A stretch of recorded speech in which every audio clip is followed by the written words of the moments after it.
So hello everyone, in this video we will be covering the transcription. So अभी transcription में हमें कुछ complex diagrams चाहिए होती हैं and there are some very much concepts जो कि साथ में लिखने भी पड़ते हैं. सो इसलिए we switch to this model where you can watch the video by examining the diagrams and making the notes side by side respectively. So let's start with transcription. अभी ट्रांसक्रिप्शन का बेसिक आइडिया तो आपको सारा पता ही होगा. ठीक है, क्या होता है हमारे पास कि जो हमारा डीएनए है, डीएनए से हमने क्या बनाना है, आरएनए बनाना है और उसके ऊपर जो आरएनए पॉलीमरेज है वो जाके बाइंड करेगा और फिर आपके डीएनए से वो आरएनए को बनाना शुरू करेगा. ठीक है, तो इस केस में क्या होता है कि ट्रांसक्रिप्शन जो होती है वो स्टेप वाइज मैनर में होती है. तो स्टेप वाइज मैनर में अगर मैं बोल रही हूँ तो स्टार्ट करते हैं. तो देखिए, सबसे पहले क्या होगा, सबसे पहले you need to understand about RNA polymerase. अब आरएनए पॉलीमरेज के बारे में हमें क्या समझना है कि आरएनए पॉलीमरेज में क्या होता है, कुछ स्पेसिफिक हमारे पास कंपोनेंट्स होते हैं. फॉर एग्जांपल अगर आप इसका पूरा होलो एंजाइम का स्ट्रक्चर देखो, that is alpha 2 beta dash beta omega and sigma, right. अब इसमें से हमें क्या पता होता है कि जो सिग्मा है हमारा, वो क्या करता है कि जो हमारा प्रमोटर प्रेजेंट होता है, प्रमोटर के साथ जाके बाइंड करने में हेल्प करता है आपकी सिग्मा सब यूनिट. और सिग्मा में भी कौन सी हम 70 ले लेते हैं. ठीक है, और ये जो हमारी बीटा है इसमें हमारे पास कैटालिटिक एक्टिविटी होती है. ठीक है, जो कि हमारी प्रॉपर जो पॉलीमरेज एक्टिविटी है वो शो करती है.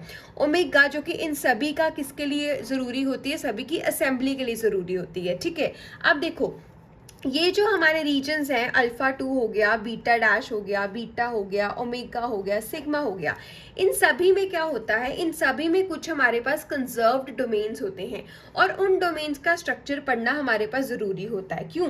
तो सबसे पहले आपने याद रखना है सिग्मा 1.1, फिर हमने याद रखना है सिग्मा 2, फिर हमने याद रखना है सिग्मा 3.2 और फिर हमने याद रखना है सिग्मा 4. अब क्या हुआ कि हमें पता है कि जो आरएनए पॉलीमरेज की सिग्मा सब यूनिट है वो किसके साथ इंटरैक्ट करेगी, वो आपके डीएनए के साथ जाके इंटरैक्ट करेगी.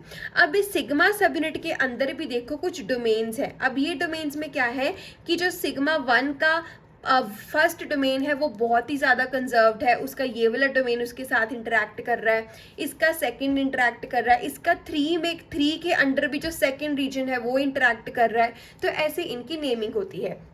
अब ज़रूरी होता है कि जो 1.1 है, 2 है, 3.2 है, 4 है, वो किससे इंटरैक्ट करता है. अब अगर आपको ट्रांसक्रिप्शन साइट का स्ट्रक्चर पता हो, आपको पता है कि ट्रांसक्रिप्शन साइट होती है, उसके अलावा हमारे पास एक -10 बॉक्स होता है और एक हमारे पास -35 बॉक्स होता है. ठीक है, और इसी बॉक्स के अराउंड जो आरएनए पॉलीमरेज है, इन्हीं दोनों को रिकॉग्नाइज करके आपके जो डीएनए है उसके ऊपर बाइंड करता है. ठीक है, तो अभी हमारे पास क्या हुआ कि जो सिग्मा आपका 1.1 है, ये क्या करता है कि जब आरएनए पॉलीमरेज जाके डीएनए के ऊपर बाइंड करता है, ये हेल्प करता है. So it is positioned in the active channel और ये हेल्प किस में करता है, ओपनिंग में हेल्प करता है. ठीक है, तो क्या हुआ, सिग्मा 70 के फैक्टर ने इंटरैक्ट किया आपके डीएनए के साथ. जो इसका 1.1 वाला पार्ट था वो क्या हुआ, इट इज पोजीशन, मतलब आरएनए पॉलीमरेज के सिग्मा के अंदर वो एक्टिव साइट में प्रेजेंट होता है और ये ओपनिंग का काम करता है किसको, आरएनए पॉलीमरेज की सब यूनिट की सिग्मा सब यूनिट को. ठीक है, फिर हमारे पास आ जाती है सेकंड, दैट इज 2. जो हमारी सेकंड है वो इंटरैक्ट करती है -10 बॉक्स से. हमें पता है कि उसमें एक -10 बॉक्स प्रेजेंट होता है, एक -35 बॉक्स प्रेजेंट होता है. तो -10 बॉक्स पे जाके कौन इंटरैक्ट करेगा, सिग्मा 2 इंटरैक्ट करेगी. फिर हमारे पास थर्ड आती है, दैट इज 3.2. जो सिग्मा 3.2 है, ये जो लूप होती है सिग्मा की, ये प्रोजेक्ट करती है कहाँ पे, आरएनए पॉलीमरेज के एक्टिव चैनल में. ठीक है, मतलब जो इसकी एक्टिव साइट होती है, कैटालिटिक साइट होती है, उसमें 1.1 भी प्रोजेक्ट करती है और 3.2 भी प्रोजेक्ट करती है.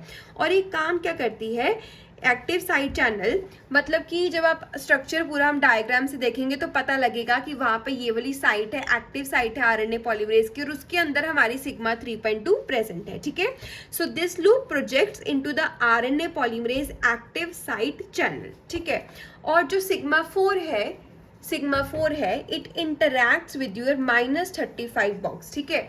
तो सिग्मा 10 ने इंटरैक्ट किया, सॉरी, जो सिग्मा 1.1 था वो आपका क्या प्रेजेंट है, वो एक्टिव चैनल में प्रेजेंट है, ठीक है, जो कि आपका आरएनए पॉलीमरेज की सब यूनिट सिग्मा में है, और वो हेल्प करता है आरएनए पॉलीमरेज को ओपन करके बाइंड करने में।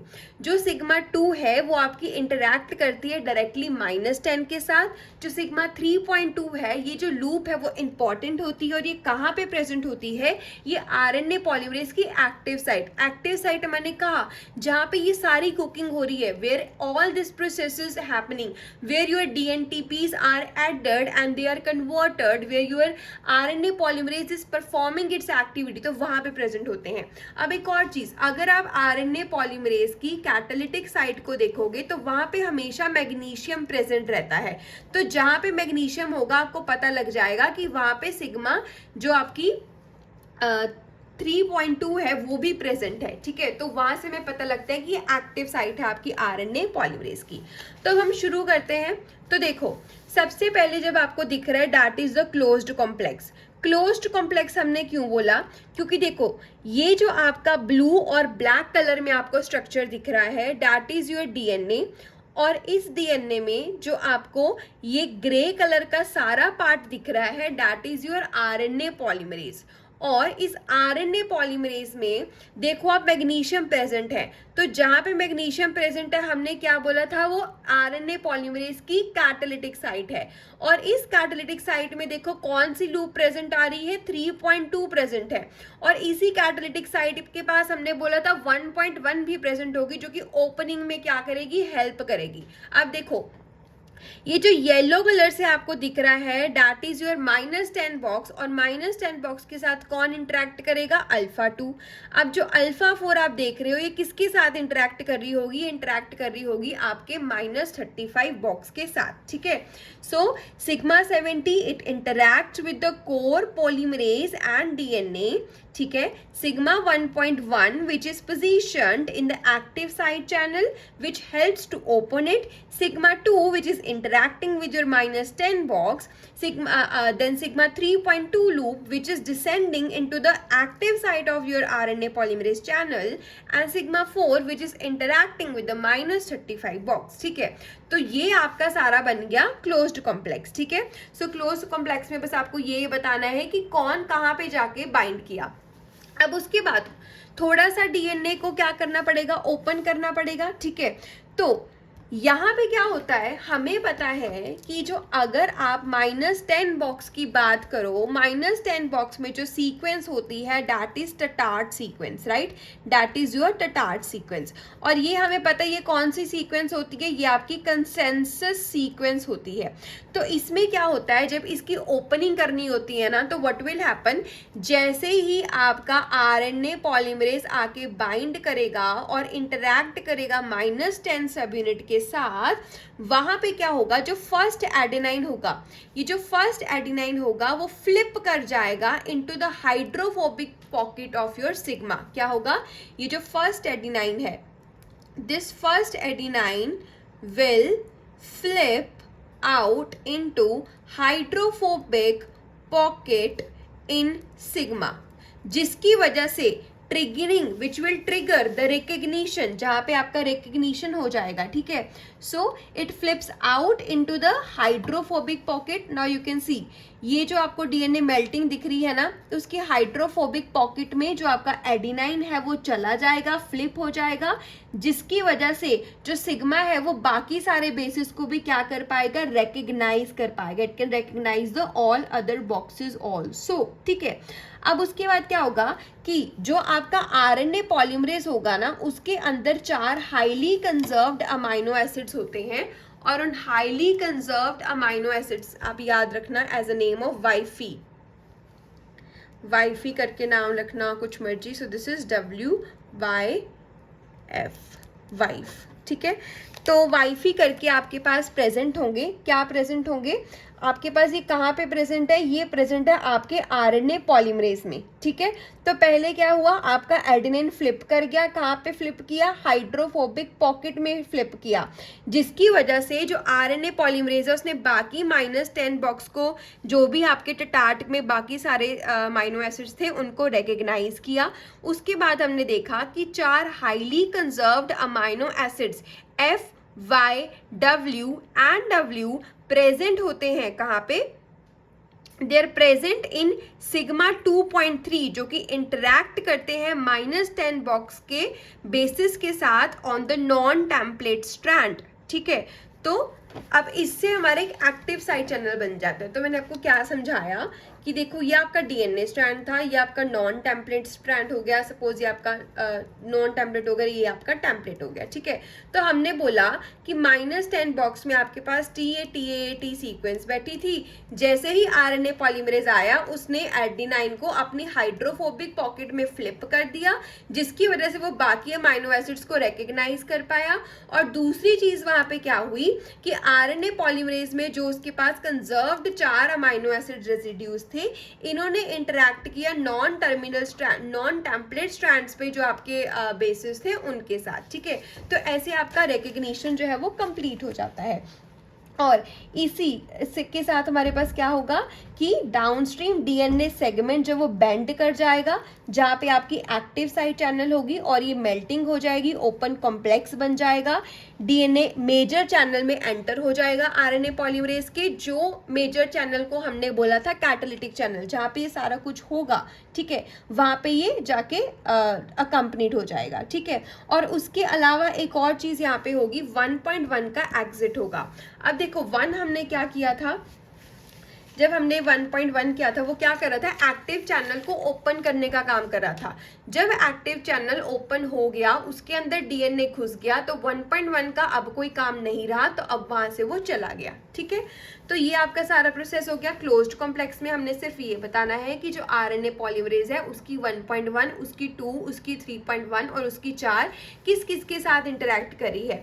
फिर इंटरमीडिएट में हमने बोलना है कि फ्लिपिंग हो रही है वहां पे बेस की, जिसकी वजह से इसकी मेल्टिंग हो रही है और कैसे वो रिकग्निशन कर रहा है। अब थर्ड नंबर पे आपके पास क्या बन गया, ओपन प्रमोटर कॉम्प्लेक्स बन गया, ठीक है। अब ओपन प्रमोटर कॉम्प्लेक्स में क्या होगा कि मेनली अब आपका जो एनटीपीज है वो आने शुरू करेंगे। कहाँ पे आने शुरू करेंगे, आरएनए की कैटालिटिक साइट में। फिर वो इसको यूज करेगा और आपके डीएनटीपीज को क्या करा जाएगा, एंटर करा जाएगा, ठीक है। सो क्या हुआ, कंप्लीट ट्रांसक्रिप्शन करने के लिए आगे आगे जो बबल है वो आपका बढ़ रहा है, ठीक है। और जो बीटा है और बीटा डैश जो कि आपकी कैटालिटिक सब यूनिट है वो आ जाएगी और अपने काम करने वो भी वहां पे लग जाएगी, क्योंकि वो आपकी कैटालिटिक सब यूनिट में भी आती है, ठीक है, जो कि आपका सारा प्रोसेस करवाती है। अब उसके बाद न्यूक्लियोसाइड जो ट्राइफॉस्फेट्स हैं, जो एनटीपीज हैं, वो सेकेंडरी चैनल में मूव करेंगे ताकि आरएनए उनको यूज करे और उनको सिंथेसाइज करने में हेल्प करे, ठीक है, यूज करे उसको। फिर हमारे पास आ जाता है स्क्रंच्ड कॉम्प्लेक्स। हमें पता है कि अगर आप आरएनए और डीएनए का मॉडल देखो ट्रांसक्रिप्शन का, जो सबसे जो एक्सेप्टेड मॉडल था वो कौन सा था, स्क्रंचिंग मॉडल था। स्क्रंचिंग मॉडल में क्या होता है कि वो जाता है, उसको ओपन करता है, फिर ओपन करके उसको क्लोज हो जाता है, फिर वो आगे जाता है। मतलब कि जहां जहां जाएगा बस उसको ओपन कर रहा है और उसके बाद जो पीछे वाला है वो वापस से अनस्क्रंच हो जा रहा है।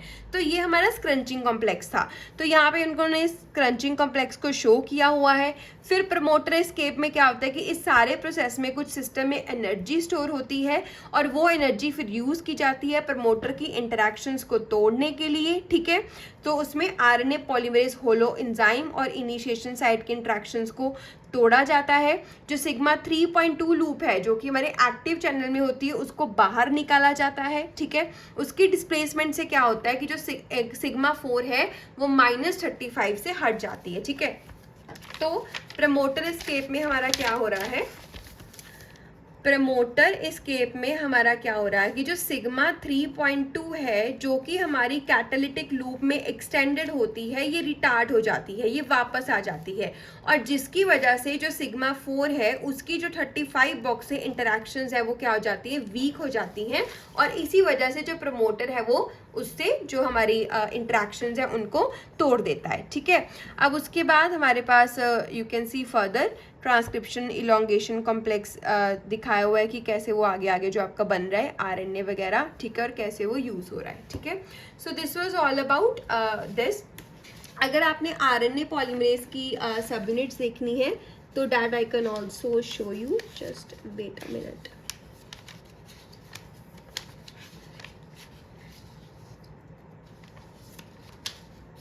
Okay, so you can see here in this book they have mentioned clearly what are the subunits of RNA polymerase। अब इसमें जो सबसे ट्रिकी क्वेश्चन है वो बन सकता है एक तो ओमेगा से। सबसे पहले ओमेगा कंपल्सरी इसलिए है क्योंकि it is coded by a different gene that is RPO-Z। देखो alpha A is coded by RPO-A, beta B is coded by RPO-B and beta dash is coded by RPO-C, omega is coded by RPO-Z and sigma is coded by RPO-D। अब इनके functions देख लेते हैं। जो alpha है वो enzyme की assembly में वो है जो इम्पॉर्टेंट है, रेगुलेटरी प्रोटीन्स के लिए कंट्रोल करता है। जो बीटा है वो आपका जो कैटालिटिक साइट है ना वो बनाता है। जो अल्फा है ये डाइमर फॉर्म करता है, बीटा की ये वाली सबयूनिट बीटा डैश के साथ इंटरेक्ट करती है, ठीक है, और ये भी कैटालिसिस के लिए इंपॉर्टेंट है। इसीलिए यहाँ से क्वेश्चन आता है कि जो रिफामेप्सिन है वो किसको अटैक करती है, तो ये बीटा सबयूनिट को अटैक करती है, ठीक है, उसका एक्शन के लिए इंपॉर्टेंट है ये। बीटा डैश आपकी कैटालिसिस के लिए इंपॉर्टेंट है, ओमेगा आपकी कैटालिसिस के लिए इंपॉर्टेंट नहीं है, ये सिर्फ आपकी असेंबली के लिए इंपॉर्टेंट है। जो सिग्मा है ये आपको पता ही एंजाइम को डायरेक्ट करता है कि कहाँ पे आपका प्रमोटर है और वहाँ पे जाके वो अकॉर्डिंगली बाइंड कर सकता है। Let me see if I can explain some more figures which can make you this process more clear. Okay, so I guess this is it. तो ये हमारे पास कुछ एलिमेंट्स होते हैं जो कि इंपॉर्टेंट होते हैं। फॉर एग्जाम्पल अगर आप देखो -10 पे आपके पास टार्ट सीक्वेंस है, प्रिनबो सीक्वेंस है, और -35 पे आपके पास TTGA-CA सीक्वेंस है। अब क्या हुआ कि ये पता लगा कि कुछ हमारे पास एक्स्ट्रा भी एडिशनल कंट्रोल एलिमेंट्स या फिर प्रमोटर्स प्रेजेंट होते हैं, ठीक है।